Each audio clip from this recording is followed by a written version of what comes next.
Nova Manhã. Conexão Brasília com Diego Amorim. Acho que nós perdemos a comunicação com o Diego nesse momento, é isso? Bom dia, Heródoto. Me escuta bem? Ouvimos bem. Manda bala. Agora sim. Bom dia a você, Heródoto. Uma alegria pela primeira vez participar com você aqui. Não vou acusar a sua idade não, Heródoto, mas é uma alegria para mim hoje participar com você aqui. Eu que quando estudante de jornalismo te ouvia todas as manhãs indo para a faculdade, hoje Diego, participar com você aqui. Você já entregou a minha idade, né, meu? Eu que sou novo demais, Heródoto. Eu que sou novo demais, deve ser isso. Vamos lá, bom dia ao nosso ouvinte da Nova Brasil FM também. Hoje eu queria falar um pouquinho sobre, não é nem se até onde vai a lua de mel do presidente eleito Lula com o país, é se vai ter essa lua de mel.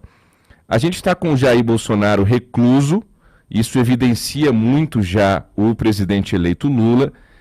Durante os governos de transição, isso é comum, mas com esta intensidade que a gente está vendo, como se o presidente eleito já fosse o presidente de fato do país, isso é algo que não se via. Nós estamos saindo, Heródoto e ouvinte, da eleição mais apertada da história do país. O Lula venceu o Bolsonaro com uma diferença de apenas 2.100.000 votos. Então, não tem escolha. O Lula vai ter uma marcação cerrada de parcela significativa da população. Com o Congresso Nacional, ele vai compor, é claro que ele vai compor. Se até o Jair Bolsonaro, que foi eleito em 2018, demonizando o Congresso, compôs com o Congresso, você imagina o presidente eleito Lula, que nunca demonizou o Congresso, muito pelo contrário. Mas ele vai encontrar também dentro do parlamento uma oposição muito forte. E aí é preciso que a gente já comece a fazer uma análise um pouco mais madura, no sentido de que o presidente eleito Lula vai e deve ser criticado já agora a partir do governo de transição. O que eu estou vendo nos últimos dias é de que quem levanta uma crítica ao presidente eleito está sendo acusado de torcer contra o país. Vejam, não dá para ser assim. Todo presidente precisa ser fiscalizado, monitorado e criticado. Foi assim no governo Temer, foi assim no governo Lula, foi assim no governo Dilma, foi assim no governo Bolsonaro e agora chegou de novo a vez do governo Lula.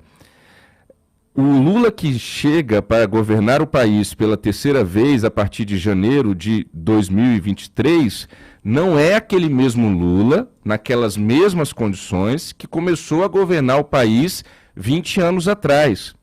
Aquele sentimento de esperança, de expectativa que tomou conta do país em 2003, quando pela primeira vez um operário alçou ao poder, é diferente desse momento agora. O Lula mostrou sim que tem uma força política muito grande, mostrou que tem apoio importantes nos setores da sociedade, do chamado sistema em Brasília, mas ele é o Lula do PT, do partido que se envolveu em escândalos que existiram a despeito da anulação de todas as condenações no âmbito da Lava Jato do agora presidente eleito pelo STF. Então, o presidente eleito, ele vai ter sim, e não é só porque é o Lula, podia ser quem fosse, vai ter que baixar a bola, porque foi uma eleição apertada. Se ele der ouvidos demais à velha guarda do PT e às figuras que protagonizaram os piores momentos do partido nos últimos anos, a chance de dar algum problema é grande.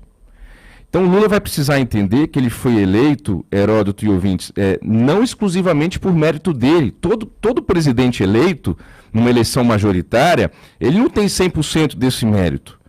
Da mesma forma que em 2018 Jair Bolsonaro foi eleito com um monte de votos de pessoas que detestavam o Bolsonaro, mas que votaram nele com o antipetismo, neste ano nós precisamos também fazer essa análise com o pé no chão de que um monte de gente votou no Lula, não porque ama o Lula, mas porque detestava o Bolsonaro e não queria a continuidade desse governo. Então vai ser preciso abaixar essa bola. Eu falo do exemplo da economia, teto de gastos, PEC da transição. PEC da transição precisa ser olhada com lupa pela imprensa. Não é porque é dinheiro para o Bolsa Família, mérito bom, ok, que a imprensa vai fechar os olhos e vai passar a chamar de PEC da transição, sendo que coisa muito parecida no governo Bolsonaro estava chamando de PEC kamikaze. Não é porque o presidente Lula foi eleito que o orçamento secreto vai deixar de ser orçamento secreto e a gente vai passar a chamar de emendas de relator como se fosse a coisa mais linda do mundo.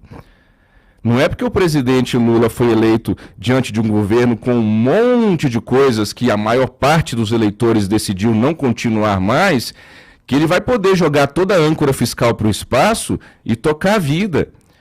E aí não sou só eu que estou dizendo, acho que as pessoas estão percebendo isso, pessoas que apoiaram o presidente eleito Lula, que comporam com ele essa frente ampla, e nós tivemos ontem, por exemplo, o Armínio Fraga e outros economistas mandando uma carta para o Lula fazendo um alerta fiscal. Então aquela história de deixa o homem trabalhar, deixa o homem governar, que a gente viu lá nos primeiros governos do PT, a gente viu agora também no governo Bolsonaro, não, deixa o homem trabalhar, vocês não querem deixar ele trabalhar. Isso não pode voltar. O papel da imprensa, o papel da sociedade é fiscalizar sim, é ficar em cima sim. Não dá para ignorar também o comportamento dos mercados. O Bolsonaro ensaiou ignorar o mercado ali no início do governo dele, depois teve que levar um puxão de orelha do Guedes, deu outro puxão de orelha ali no pessoal do Centrão, e as coisas foram se ajeitando e o Bolsonaro foi se harmonizando, digamos assim, com o mercado. O Lula sabe, talvez com uma experiência política muito maior do que a do Bolsonaro no executivo, embora o Bolsonaro tivesse 27 anos de parlamento, que não dá para ignorar por completo o mercado. O Lula sabe disso. Não dá para ignorar que o dólar disparou e a bolsa caiu.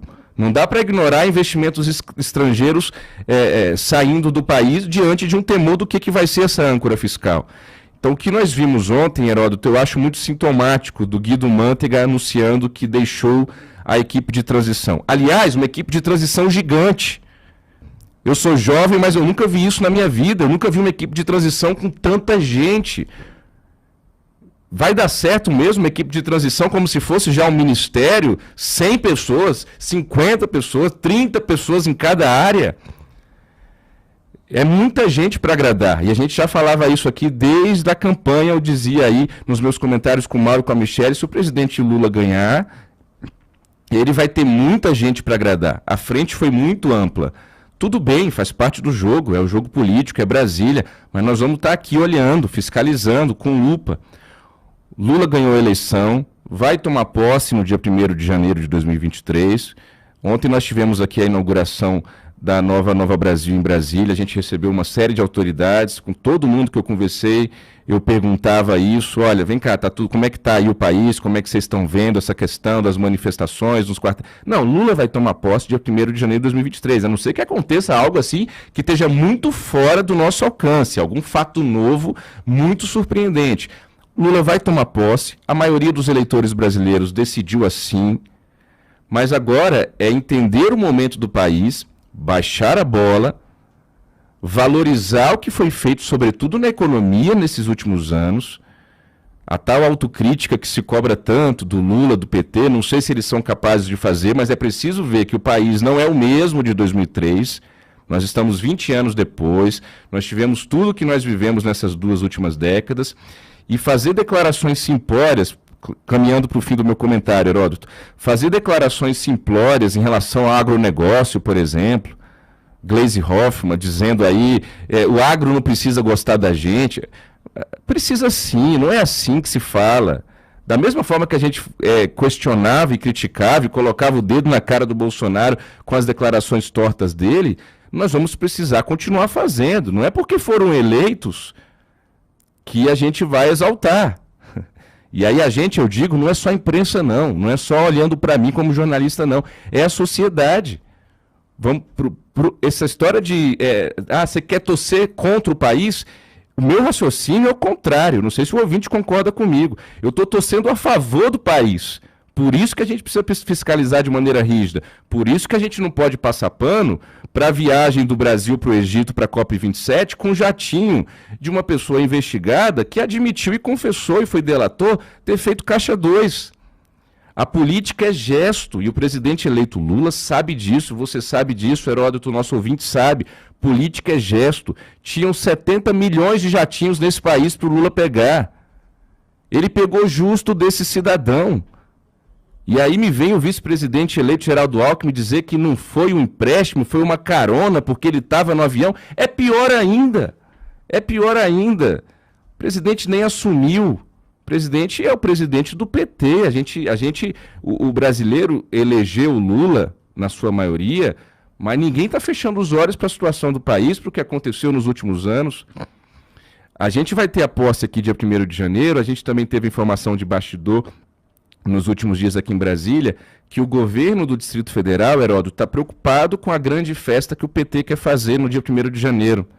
A Janja está organizando, a primeira-dama, só que é preciso até, quando eu digo baixar a bola, é isso, é entender um pouquinho até da realidade das coisas. A informação que eu tive é que a Janja estava querendo colocar palco, montar toda uma estrutura na Praça dos Três Poderes, e isso não é possível. Não é possível porque é o PT, não é possível porque é a Janja que está pedindo. É porque Brasília tem toda uma história aqui de tombamento, vocês sabem. Não se pode ficar erguendo. Quando tem show aqui, quando tem alguma coisa, é na esplanada dos ministérios, tem os lugares específicos, tem o tamanho do palco específico, aqui é patrimônio da humanidade, não pode um monte de coisa, e sempre foi assim.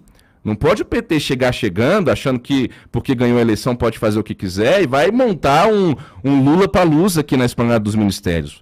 Façamos a festa, mas o PT já foi avisado pelo governo do Distrito Federal que não vai ser 100% do jeito que eles querem, porque tem as suas limitações. Então, Heródoto, concluo devolvendo a você dizendo que nós estamos vindo de anos muito difíceis para o país. Um acirramento político muito ruim.